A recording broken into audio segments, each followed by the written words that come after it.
Well, hey there. I've been stripping out these Motorola radios and a couple other little circuit boards, and I've got this crumb. There's little transistors, and there's diodes, and there's fuses and MLCCs.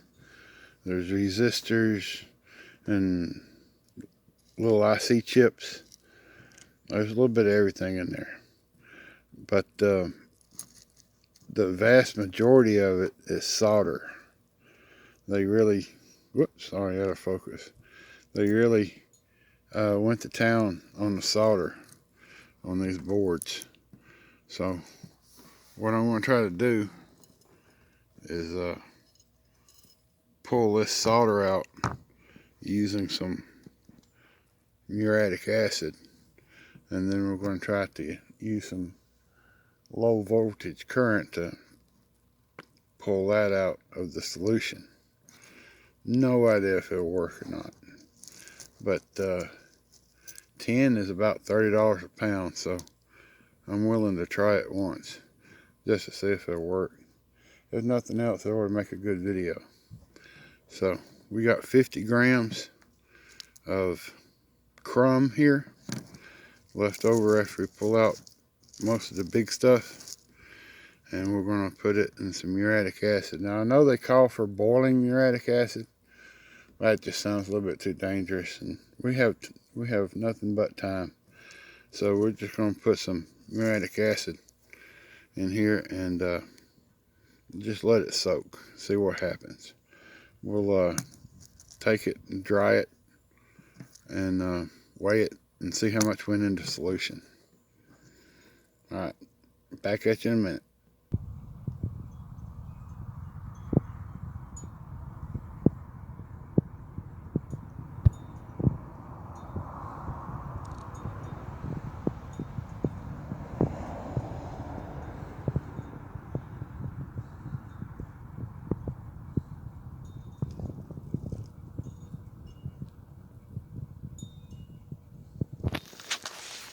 Okay, what we got here is the original 50 grams.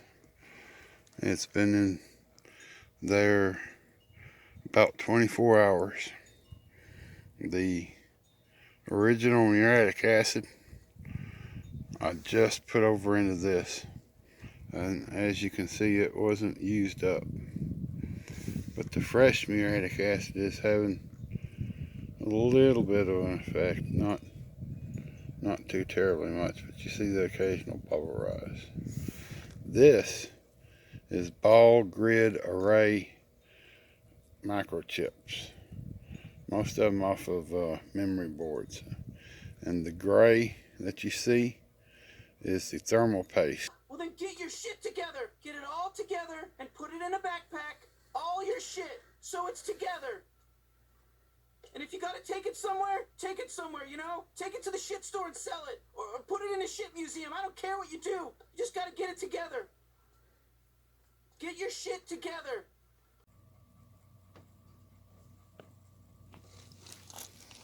Well, as I was saying, this is the ball grid array microchips, mostly off of memory sticks, and the gray that you see is the thermal paste.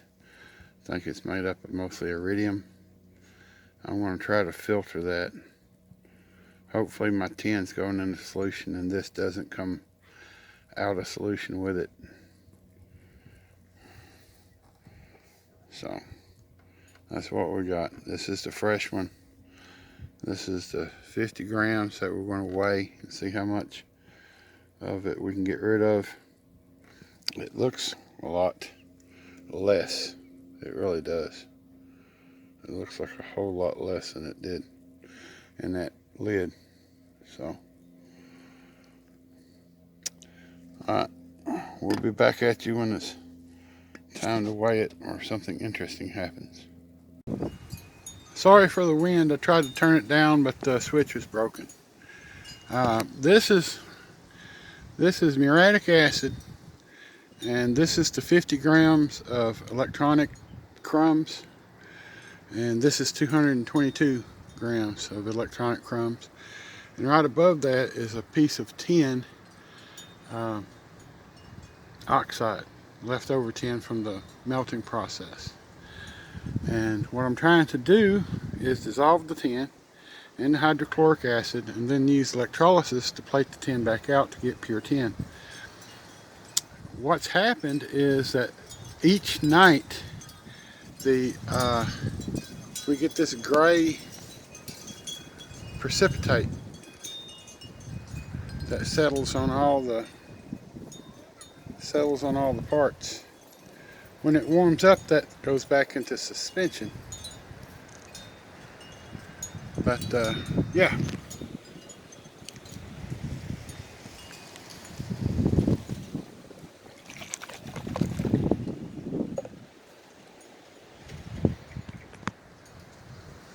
As you can see, the parts of the electronic parts basically dissolving. There's stuff floating that wasn't there. It's just an absolute mess. And after 8 to 10 days, it's still occasionally bubbling. So it's still working when it's warm enough. So yeah, that's where we're at right now. I'm seeking other people's advice that's done this before I take this any further. This is my waste treatment area. This bucket right here contains circuit boards and muriatic acid, and it's been in here 4 or 5 days, and looks like the muriatic acid's doing a pretty decent job of dissolving the tin off the circuit boards. I don't see a lot left.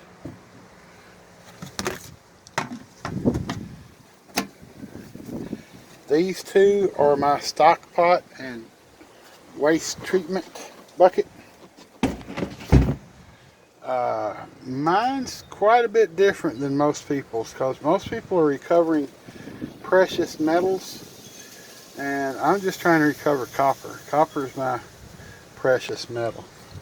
So in this bucket is a bunch of number 2 copper, really super thin stuff, like Cat 5 wire and computer board wires, ribbon cables, really small thin stuff.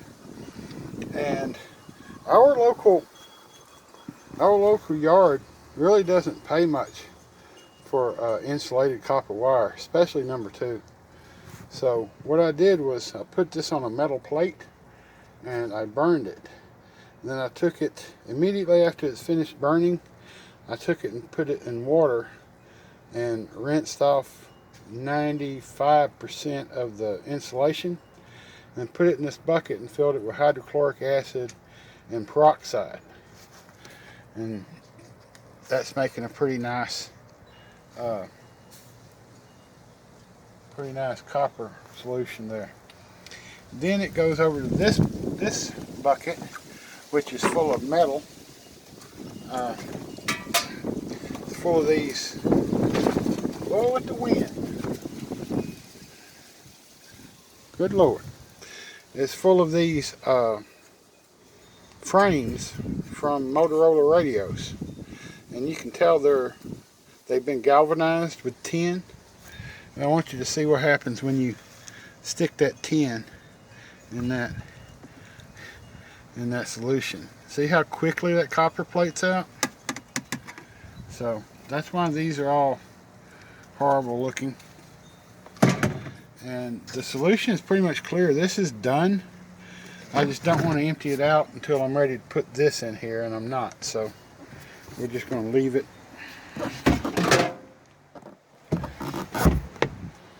And we're just going to put this one back together. Now, eventually, I have plans to put the small little pieces of copper, the little crappy pieces that you get like when you burn the circuit boards, and the little pieces that are mixed in with all the little gibbles of metal you get off the circuit boards, and hopefully be able to pull the copper out with this solution and then plate it here. I don't know how that's going to work, but that's what I decided to do. Here's some of the ball grid array chips. You see some with some small spots of gold on them. This stuff had the iridium in it, and when I first started it, it foamed and bubbled like crazy. Then there was a black precipitate. Then the acid turned clear again, and now it's got all these little pieces floating around in it. And I think those were at one point in time like fuses that was soldered to some of these larger green fiber boards. So yeah, I'm not sure what kind of metal that is. One would think it would have went into solution if it was, you know, aluminum or anything. But yeah, more stuff I don't know exactly what's going on. These are some of the parts that are basically not good for anything else. There's pieces of brass, but they have plastic in them. These have solder on them. That's a chunk of aluminum, but it's got iron on it. Little pins that aren't gold plated, that aren't magnetic, so they're usually brass, tin plated. The same thing, we'll do a HCl wash on this later on, and we'll use boiling acid this time to try to get it off quickly without melting all this plastic into big blobs. Then it will go into the AP solution, and hopefully any brass pieces, any copper pieces, like these wires and stuff, all this will probably end up being incinerated. Once it's washed with HCl, then it will get incinerated, and then what's left over will go into the AP solution, and hopefully, like right there, those have little copper pieces under them. Hopefully those will be dissolved, and any of these pins will be dissolved. I'll probably end up having to pick out all these capacitors just to keep them from coming apart in there. I was hoping to recover metal from the legs, but I just don't think it's going to be worth it. I think it will end up contaminating the solution with aluminum and whatever kind of electrolyte you find in these big capacitors like that. So we'll probably go that direction with that stuff.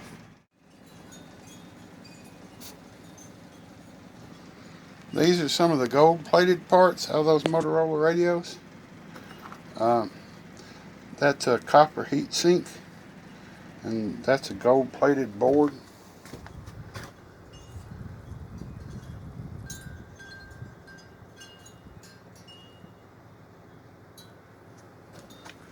And on the bottom of the board, where it is soldered to the heat sink, also appears to be gold plated. That's a bowl of cat food, just ignore that, put a hand over that.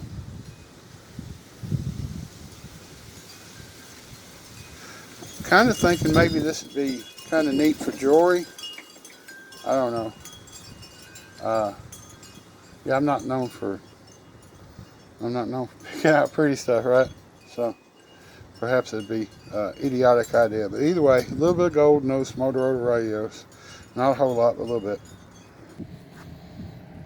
Well, I was just editing the video, and we're really going to need a weight on this to do the proper end on the video. There's you see the bubbles.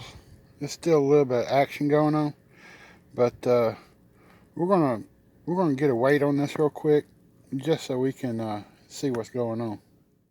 There's my custom drying rig right there.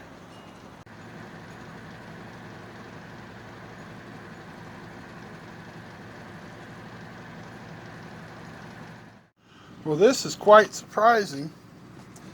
There's still 40 grams left. And you can tell the volume has shrunk dramatically, and yet it's still 40 grams. So it still looks like there's a lot of small balls of tin in there.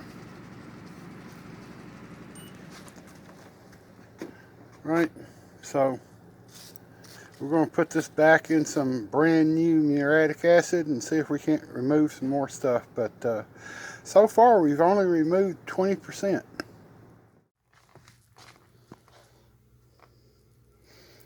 Me and Tabby will see you next time. Say bye, Tabby.